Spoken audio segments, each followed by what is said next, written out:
Some of your colleagues, and we talked about what's happened at the protests this week, have called the president Genocide Joe. Some of your colleagues have accused the president of supporting genocide, including Rashida Tlaib. Do you agree with that word, genocide, that the president's been supporting a genocide, or does that go too far? I think what we are seeing right now throughout the country is that young people are appalled at the violence and the indiscriminate loss of life. Well, they should probably get access to the videos of the butchery and the savagery that took place on October 7th, and then maybe they could make a reality-based decision. That was AOC, of course, on MSDNC talking to Kristen Welker, who poses as a journalist for reasons of television.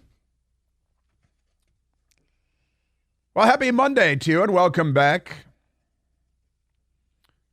We are sort of at 888-630-9625, but we're having technical difficulties with our call screening program.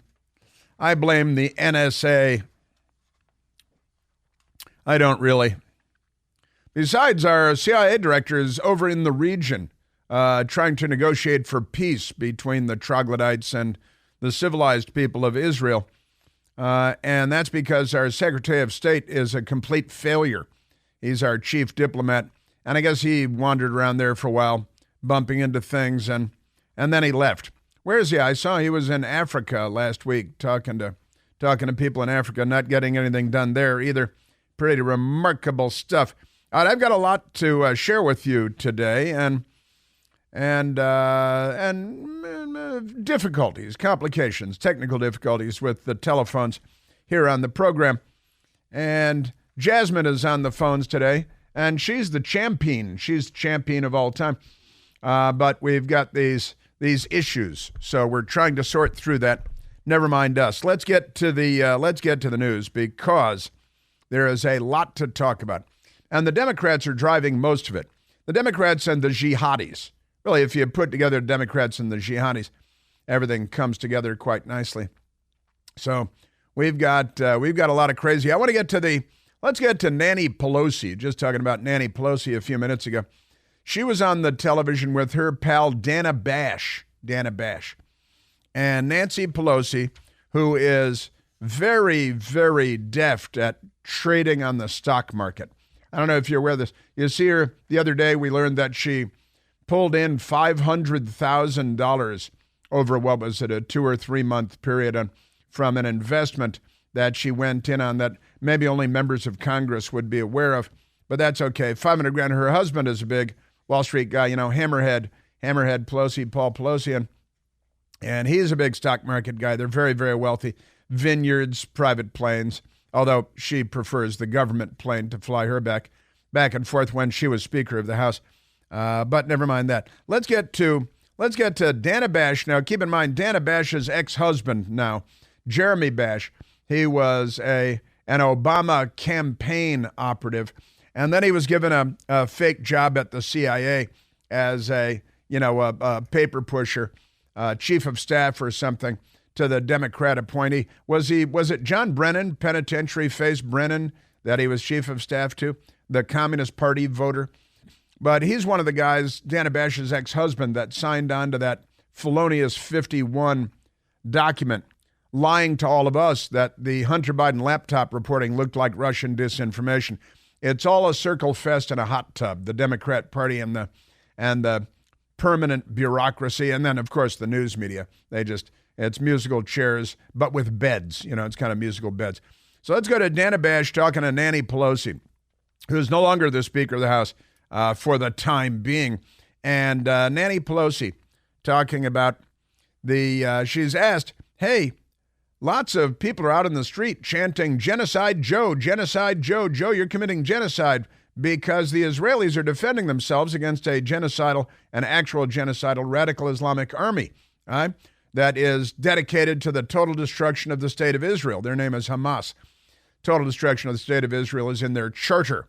And then they demonstrate frequently enough that they mean it, and that they're perfectly willing to drench themselves in the blood of innocents in an effort to accomplish their goals, which are genocidal. See, and again, it reminds me of Victoria Nuland and her line about the Russian playbook, that the Russian playbook is, she means the Soviet playbook primarily, is to accuse you of doing, like the United States or Western Europe, whatever they are doing, Russia, the Soviet Union, to accuse you of doing what they are doing. And so when the left accuses Israel of genocide, they're mouthpieces for Hamas and for radical Islam, and they're in fact accusing you of doing, they're out there defending the actual genocidal murderers, that is Hamas, while accusing Israel, a civilized country where Muslims and Jews and Christians live together in harmony, of being genocidal. Sure, the Israelis are the genocidal ones, not Hamas, which literally has the extermination of the state of Israel in their charter. But never mind that. Dana Bash, who's also Jewish, by the way, Nancy Pelosi, who pretends to be a Catholic, on CNN this weekend. One of the challenges that Democrats might have in organizing is some anger in some corners of the progressive movement over Joe Biden's support for Israel in its war against Hamas terrorists. How concerned are you, especially given the fact that we have seen protesters over and over and over at his events? How concerned are you that young people, Arab Americans, progressives, I'm not suggesting that they're going to go vote for Donald Trump. No. But how concerned are you that they might just stay home? Arab Americans and progressives. So the so-called progressives, Woodrow Wilson was a self-described progressive, a racist, segregationist, showed the first movie in the White House. It was Birth of a Nation. And Joe Biden, racist, segregationist, didn't want racial integration of the schools in Delaware when his kids were going to school because he didn't want his kids going to school in a racial jungle, his words. And so Arab Americans and progressives, says Democrat Party frontwoman Dana Bash, an erstwhile colleague of mine. And isn't that amazing? The progressives and the protests, and I'm not saying they're going to vote for Trump, come on. The the pro-Hamas, the pro-genocidal anti-Semites. No, they're not going to vote for Trump. Come on. But, and the progressives and the Arab Americans who are protesting from the river to the sea, they're chanting and wipe Israel off the face of the map, right? And Nancy Pelosi pulled out, this is one of their cards, right? It's one of their big cards. They accuse you of being a Russian stooge, a Russian operative, a friend of Vladimir Putin. Of course, the Biden family took in gobs of cash from Russia and allies of Vladimir Putin into the Biden family coffers, which the news media has an unusual lack of interest in. Pretty extraordinary. But here's Nancy Pelosi responding to Dana Bash. Of course, they're not going to vote for Trump, the Arab Americans and the progressives that are calling for the extermination of the state of Israel and promoting jihad in the United States of America. And Pelosi turns the corner like nobody's business and says you're Russian stooges? For them to call for a ceasefire is Mr. Putin's message. Mr. Putin's message. Make no mistake, this is directly connected to what he would like to see. Same thing with Ukraine. It's about Putin's message. I think some of these protesters are spontaneous and organic and sincere. Some, I think, are connected to Russia. And I say that having looked at this for a long time now, as you know. You think some of these protests are Russian plants? I don't think they're plants. I think some financing should be investigated. And I want to ask the FBI to investigate that. The FBI should arrest the whole country, I think, and put the entire country in jail until we can prove ourselves innocent of whatever it is that we're being accused of. She's turned into Joseph Stalin's KGB chief, Lavrentiy Beria. Show me the man and I'll show you the crime, he famously said. Now, National Panhandler Radio, using taxpayer dollars. Pelosi accuses some protesters demanding Gaza ceasefire of having ties to Russia. Having ties to Russia, that's the U.S. Muslim group condemns Pelosi for saying Gaza ceasefire protests have Russia link. That's Reuters news agency story there. And NBC fake news. Nancy Pelosi seeks FBI probe. They love probes, especially ever-expanding probes. A lot of lube in the Democrat Party. So the Nancy Pelosi seeks FBI probe into protesters calling for a ceasefire in Gaza because they might have ties to Russia. Now, I'm not aware that Putin has called for a ceasefire. Are you aware of that? I follow the news pretty closely, and I gotta say, Putin calling for a ceasefire is not something that I've seen. I guess it's possible, and it could have gotten by me, but she says that Putin is calling for a ceasefire, and you're doing Putin's bidding for him. I would say that's wrong. You're doing Hamas's bidding for them. You're doing Iran's bidding for them. You're doing the bidding of the genocidal anti-Semites when you call for a ceasefire. Well, now that Hamas has butchered everybody they want to butcher for now we should stop all the violence, right? Because there should be no reaction from Israel. That's your Democrat Party. Pretty amazing stuff. And I'm just not aware of Pelosi of Putin, what's the difference, having called for a ceasefire. And it does remind me of the Victoria Nuland soundbite, Obama administration State Department official, longtime Democrat Party apparatchik, who under oath on Capitol Hill explained that, this is what the Democrat Party does. It's the Soviet-Russian playbook. It is classic Russian technique to blame on the other guy what they're planning to do themselves. Ah, yes. Now, we see that every day. We see that constantly. They accuse you of doing what they're doing in real time. It's a tactic that the left has adopted. Pretty amazing stuff. I think they've got their eye on somebody who's currently in the Democratic primary. She's a favorite of the Russians. Yeah, she's a Russian asset. I mean, totally. She's Hillary Clinton talking about Democrat Congresswoman Tulsi Gabbard. She was in Congress then. She has since left Congress. She's still an officer in the U.S. Army or U.S. Army Reserve. She's deployed to combat zones.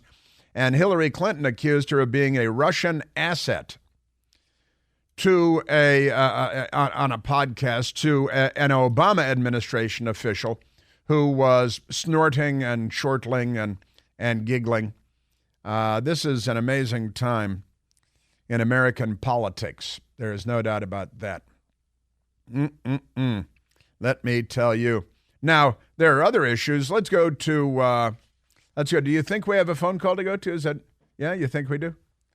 Looking at Jasmine now. Do we have a phone call to go? We have phone calls to go to? All right. We don't have a call screening program up, but Jasmine is talking to the nice people. And let's see. Oh, yeah, that's a fun one, too. I know about that. Let's go to Christian on line 3, calling from Fayetteville, North Carolina. Christian, you're on the Chris Plant Show. Hey, Chris, thanks for taking my call.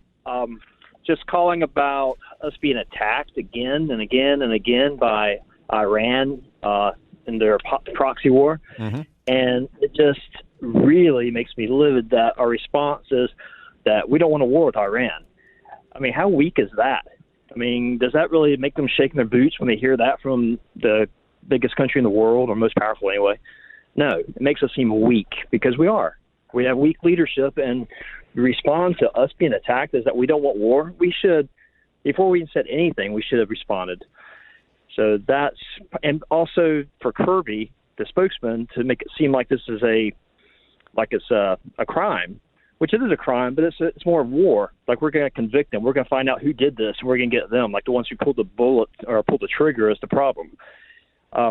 Yeah, that makes me pretty livid. And on the other end, other side of weakness is this border deal that we're talking about. Why in the world would we even talk about giving Biden emergency powers to control the border when, A, he doesn't need anything to control the border? It was already controlled. He uncontrolled it. So to act like we're going to pass a law to give him more power so now he can take care of it in case it does get out of hand, which is like bizarre world. So yes, it is. You're right about that. Yeah. Joe Biden could just by executive order re-implement what he de-implemented the moment he became president. President Trump with Title 42, with Remain in Mexico, with none of the catch and release with the amnesty program. Joe Biden implemented all these policies where we do catch and release, we do amnesty.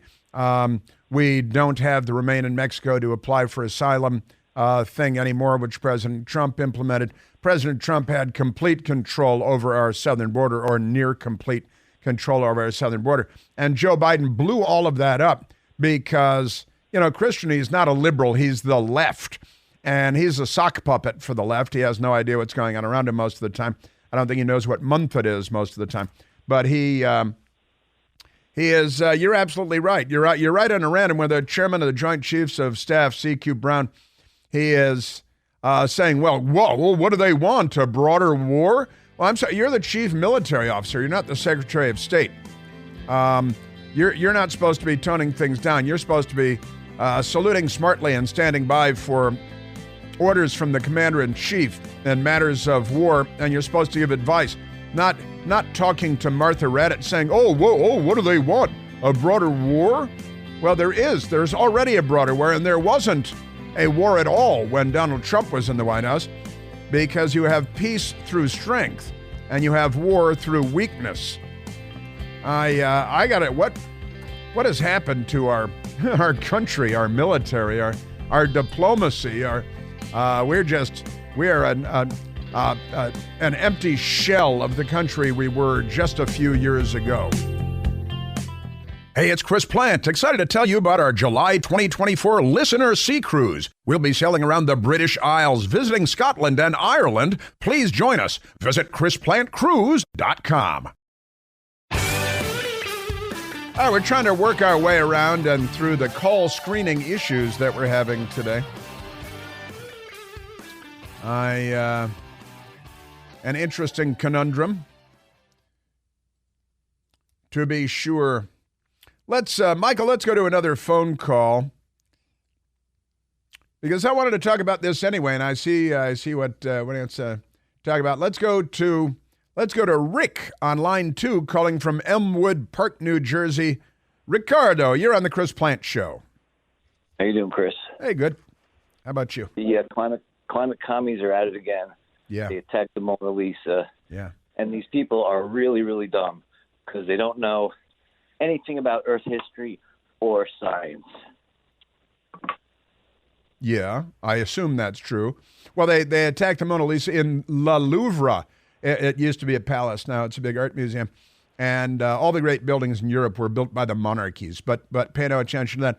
And they threw what does it look like, Rick? Pumpkin? Oh, it's squash soup, I think. Squash soup, isn't that right? Yeah, some kind of soup they threw on it because, it can't get through bulletproof glass. Right. There is, because of them, there's bulletproof glass in front of the Mona Lisa and other precious artworks, because the left is here to destroy and to kill. Yeah, they attacked the Mona Lisa at the Louvre because the weather,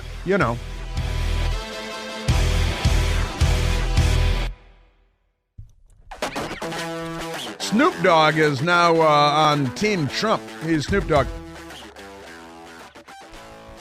But he's so stoned that there's no telling he might change his mind later on today and then change it again tomorrow morning. The Snoopster. Remember, he made that video where he shot President Trump in the head with the big handgun and pulled the trigger and the stick came out with the flag on it that said bang. Remember, that's Snoop Dogg was shooting and killing Trump now. Now he likes Trump because Trump let one of his drug dealer pals out of prison, which is an interesting standard to use when it comes to President of the United States. But you know how they are. Yeah, the Snoopster, Snoop Dogg. Snoop Dogg says he now has nothing but love and respect for Donald Trump, and explains why. Rapper's days of trolling the former U.S. president are behind him. The British newspaper The Independent reports. So Snoop's got a new fan, or President Trump has a new fan, and it's Snoop Dogg. Snoop Dogg has explained that he has nothing but love and respect for Donald Trump in a surprising U-turn. The rapper made the comments in a new interview years after being embroiled in something of a feud with the former president, who is running for office again in 2024 U.S. election, British newspaper writes. Seemingly putting his days of trolling Trump behind him, Snoop told The Times, of London, the Sunday, January 28th, yesterday edition, Donald Trump, he ain't done nothing wrong to me, said Snoop Dogg. He ain't done nothing wrong to me. I'm pretty sure he meant to say he hasn't done anything wrong to me. But English is not his first language.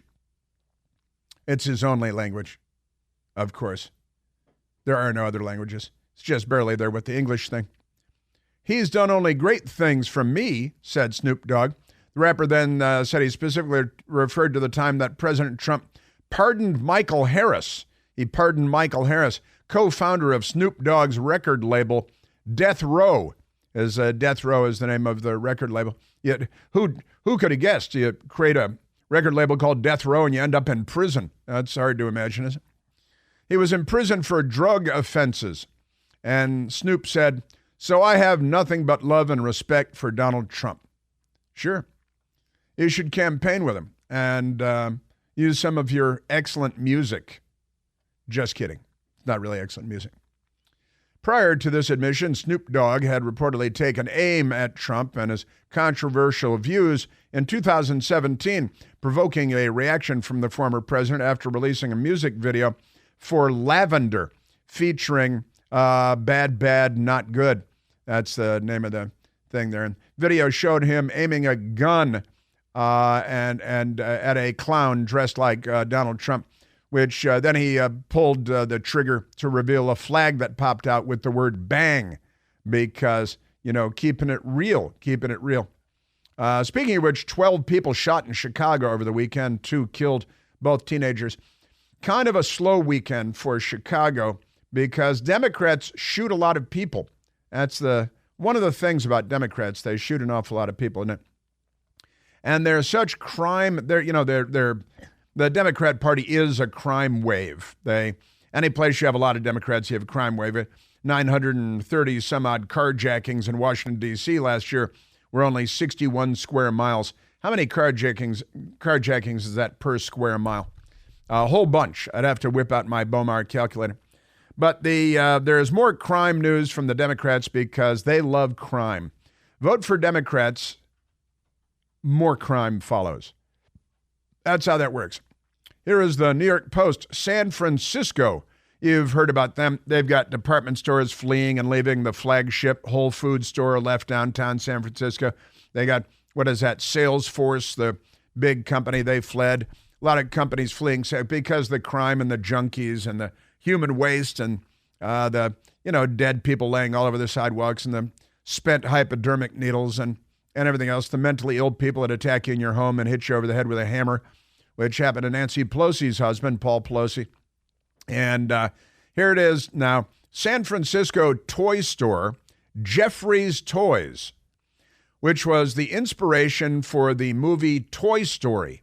So the San Francisco toy store, a famous old toy store, has been there for 86 years, and they're closing over the perils and violence in the city.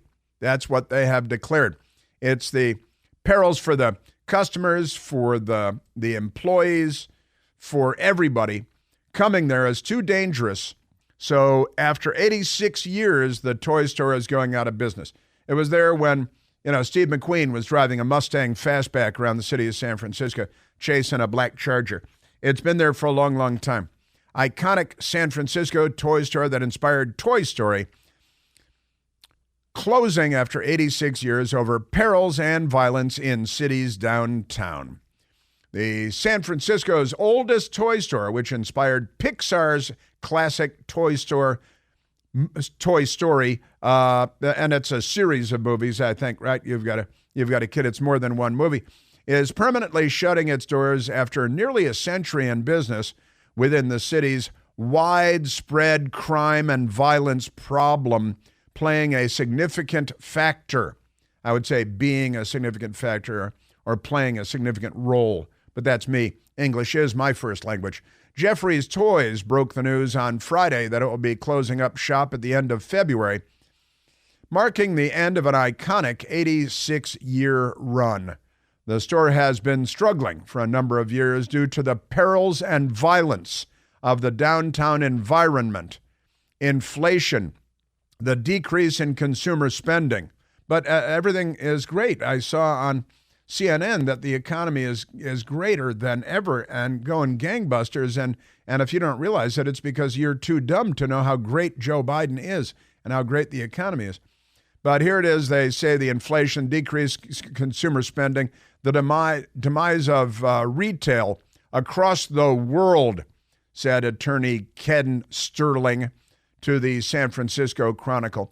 The family that owns it is saddened that it has come to this, and we've explored all other options to try to keep the business going, but no chance because of the anarchy. And here's a picture of the grandparents, Martin and Bertie, that started it generations ago, and the family still owns it, and now they're going out of business because the Democrats destroy everything that they touch.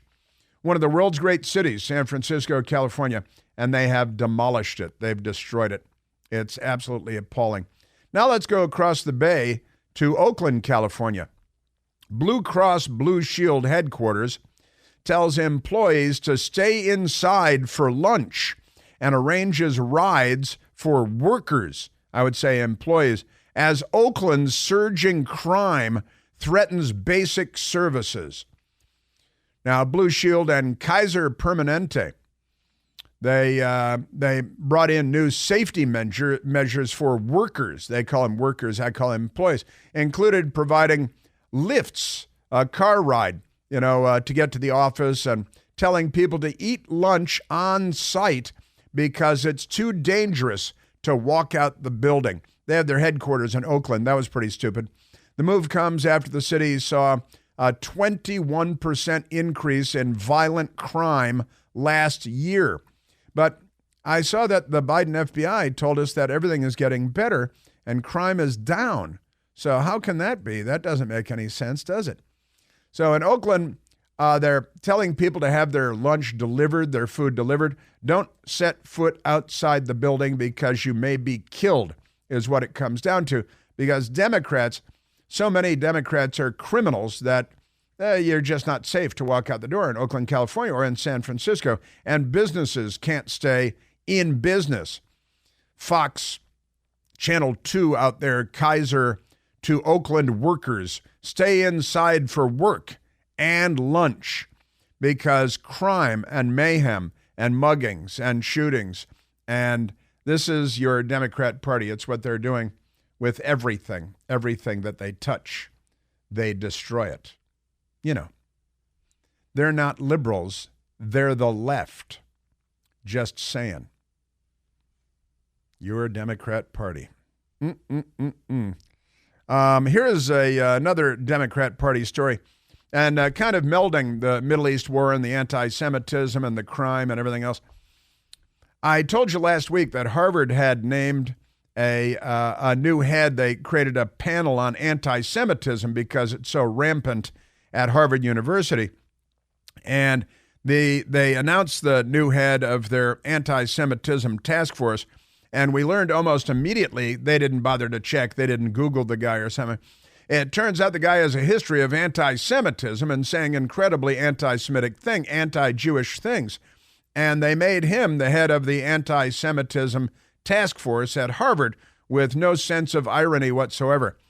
Now the Washington Free Beacon, which covers the news unlike the Washington Post, and Megan Blonder writing the story, head of Harvard's anti-Semitism task force, backs out of panel on anti-Semitism. Sure, it would not be appropriate for me to make public comments at this time, says Derek Penzlar, and he's the guy, the head of Harvard University's anti-Semitism task force, backed out of a panel discussion on anti-Semitism that he was scheduled to participate in on Sunday. That's yesterday, citing an unwillingness to answer questions publicly about goings-on at Harvard. Sure, Derek Penzlar, co-chair of Harvard's Presidential Task Force on Combating Anti-Semitism. Isn't it ironic they call it the Presidential Task Force? They're not talking about Joe Biden. They're talking about Claudine Gay, who was forced to step down as president because of her anti-Semitic behavior on Capitol Hill. and all of the incidents on the college campus that she did nothing about, but never mind that. So Derek Penslar, the co-chair of Harvard's Presidential Task Force on Combating Anti-Semitism, was slated to speak at the Sunday morning Center for Jewish History panel titled, "What is Anti-Semitism? Definitions and Debates." Sounds pretty open-minded, doesn't it? Isn't that amazing? So they got that going. However, the moderator, Gavriel Rosenfeld, announced Penslar's withdrawal from the event and read a statement from the Harvard professor, who has faced criticism for signing an open letter that called Israel's regime of apartheid. See, he signed on to these anti-Israel statements, and then they made him the boss of their anti-Semitism panel, and then he won't show up when they're having discussions about anti-Semitism. Harvard should be disbanded. It should be closed after all these years, don't you think? It's Harvard. It's the Duke of the North. It's the Duke of the North, and just amazing stuff here. Just amazing. You don't have to make it up because they actually do this stuff. Amazing. Just amazing. Also, we're standing by for sentencing today of the IRS official that leaked Donald Trump's tax information to the New York Times. And then we learned fairly recently that he took a job at the IRS exclusively and explicitly to get a hold of Donald Trump's tax records and leak them to the New York Times and to other left-wing groups, this Pro-Publica group, which is the racist group that targets Clarence Thomas quite constantly. So the Business Insider today, the man who leaked Trump's tax records eluded investigators for years, but was finally found after leaking info on Musk and Bezos. That's pretty amazing stuff. The Wall Street Journal is reporting. Charles Littlejohn, like Robin Hood and all that, confessed to leaking Donald Trump's tax returns to the New York Times and to this radical left-wing group called ProPublica. Federal investigators were not aware he was the leaker, new reporting from the Wall Street Journal reveals. Isn't it amazing? They, go on raids, bashing people's doors down in the middle of the night if you walked across the lawn on January 6th. But you get a job at the IRS explicitly with a plan to break the law and leak people's tax records, which is illegal. And just amazing. So we're standing by for Little John's sentencing today. He confessed he should get more years in prison than Enrique Tarrio, who was in Baltimore on January 6th, and they gave him 22 years in prison. For what again? Yeah. They sentenced their political enemies, but their political allies, they get gift baskets and government jobs again. So the investigators had focused on Little John for a separate leak involving billionaires Jeff Bezos and Elon Musk. He's got this anti-rich people thing and an anti-Donald Trump thing.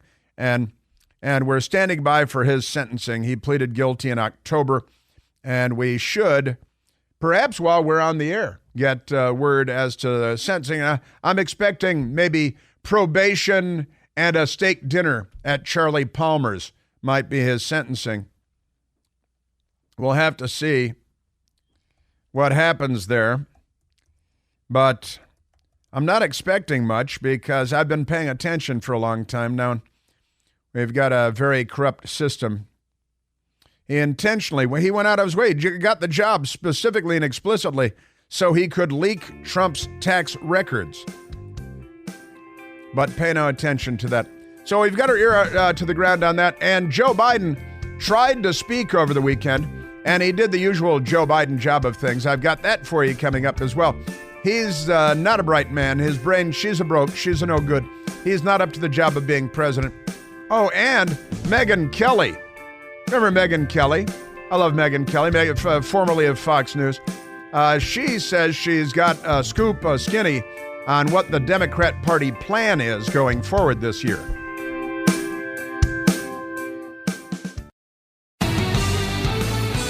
Yeah, fun Megyn Kelly story. Megyn Kelly former Fox News anchor. I used to be on the Megyn Kelly show quite frequently when she was on Fox News. And she says she'd been talking to Democrats, Democrat sources, their party people, and that the Democrats have a plan to get rid of Joe Biden, jump Joe Biden, which I've been talking about for how many months now? I did the video 5-6 months ago, maybe, talking about how Joe Biden will not be the nominee come election day, and the Democrats will find a way to get rid of him, swap him out. And now what Megyn Kelly is saying is that it's not just that her Democrat Party people tell her that they're going to get rid of Joe Biden, but that they're going to replace Joe Biden with Michelle Obama. That is what Megyn Kelly is putting out, according to Democrat Party sources, and I've been talking about that for quite some time as well. And I keep getting this from the Democrats, like Democrat on the right squad. Oh, no. She doesn't want, her life is too good. They're too wealthy. She never liked Washington. She didn't like living in the White House. I'm like, well, she doesn't have a choice in the matter. The party will tell her where to stand and what to say, and she'll do what they tell them because they've got to win. They've got trouble now with young voters and with African-American voters, and that's why Joe Biden keeps going to South Carolina and pretending he's black. You ain't black if you don't vote for me. Don't vote for me, you ain't black. And Hillary Clinton's still carrying around hot sauce. She's not really, she never did, but she lies about that because she thinks that makes her Don Cornelius of Soul Train or something like that, but pretty amazing stuff. Your Democrat Party, completely berserk. And Megyn Kelly, she's a real news reporter, and she knows when she's talking to people. What's up with that? That's right. Got to get rid of Joe Biden. He can't be the nominee. Everybody knows that. Who's it going to be? Well, Michelle Obama polls better than any of them. And that way Barack can move back into the White House. This is Barack's third term of destroying America, the fundamental transformation of America. If his wife won, he can assure her that she wouldn't have to do any of the work, Somebody else will be the president, like now.